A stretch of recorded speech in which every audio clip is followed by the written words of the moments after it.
The United States Army's 23rd Headquarters Special Troops created visual, sonic, and radio tactics to deceive German troops during World War II.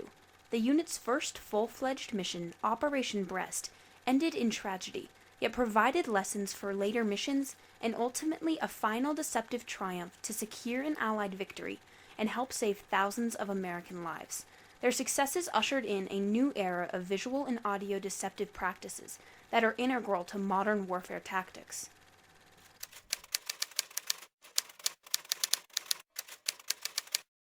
Twentieth century technological advancements required new innovative forms of military deception. The French experimented with the use of camouflage to deceive German reconnaissance pilots during World War I. During World War II, strategists recognized the critical need for secrecy during the build-up to the massive Allied invasion of France. Isolated British forces experimented with dummy tanks, camouflage, and false information to thwart an Axis offensive in North Africa.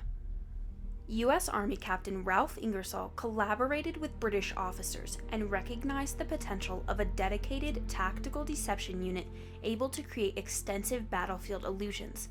Ingersoll and his team designed a multifaceted deception plan that gave birth to the 23rd Headquarters Special Troops, or Ghost Army. The Ghost Army really represents creative thinking, creative problem solving. How do we save lives? How do we give ourselves an advantage using creativity? The unique nature of the Ghost Army's 4 units required talented problem solvers who could design convincing decoy armies that could be rapidly set up and broken down. A variety of talented artists joined military camouflage experts to form the 603rd Engineer Battalion, responsible for designing visual deception. There were artists and people from the entertainment industry and that type of thing. Real specialized people. They experimented with plastic, canvas, and rubber to create realistic dummy tanks used to fool the enemy during aerial reconnaissance. The 3132nd Signal Service Company Special, or Sonic Unit, recorded sounds of troops working, building bridges, and operating bulldozers and tanks. The recordings were queued up on turntables and mixed to create audio scenarios that would be played over powerful speakers, making the visual deceptions come to life. The Signal Company Special brought together highly skilled radio operators from across the country. They used radio waves to relay false information and commands that would be picked up by German intelligence. When you think of the 23rd Special Troops, you think of the inflatable tank or the sound guys, and they're great. But they have to have a stage on which to perform. And we provided that stage. The men of the 406th Engineer Combat Company Special were trained fighting soldiers. They executed the construction and demolition of the deception sites and provided perimeter security for the rest of the unit. You couldn't really believe that what we were going to do would be effective. How could we come along with rubber dummies and blow it up and make it look real? 1 month after the June 6, 1944 Allied invasion of Normandy, the Ghost Army, minus the Sonic Unit, deployed to France to impersonate the 2nd Armored Division. The operation, codenamed Elephant, was plagued by late orders and general confusion.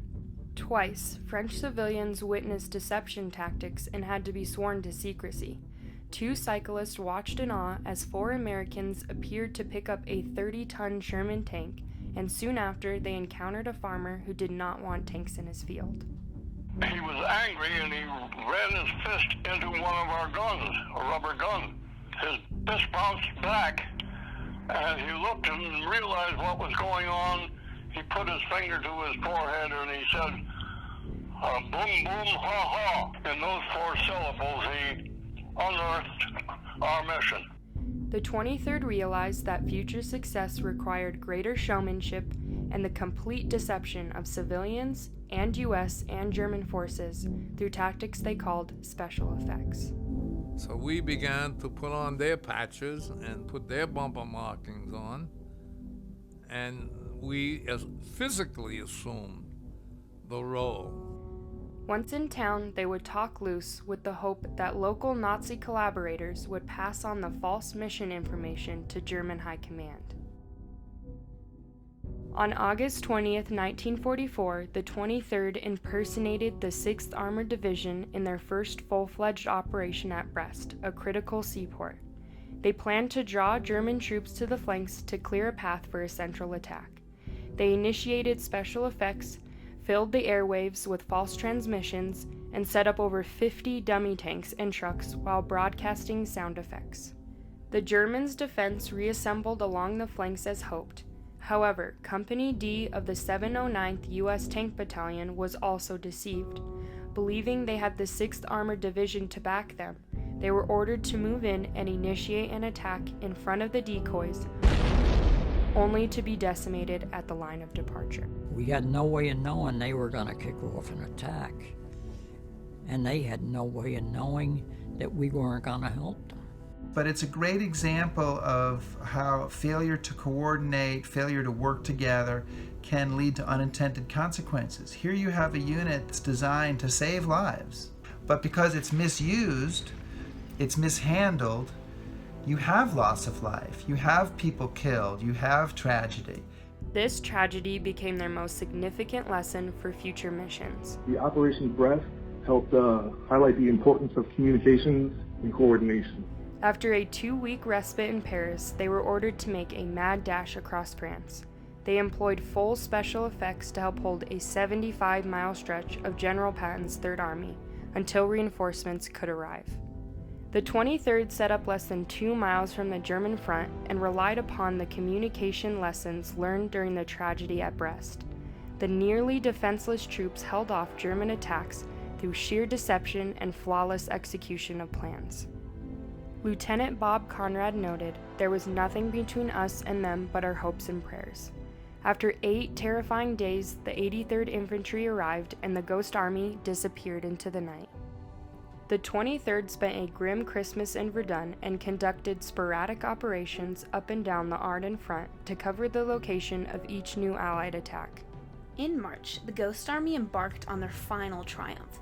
1,100 men of the 23rd, backed by a few regular units, needed to convince the enemy that 30,000 soldiers were staging an attack 10 miles south of where the actual Allied offensive would cross the Rhine River into Germany's industrial heartland. The Operation Gitsen was a culmination of all the experience from the previous operations, and it resulted in a highly refined and effective tactics.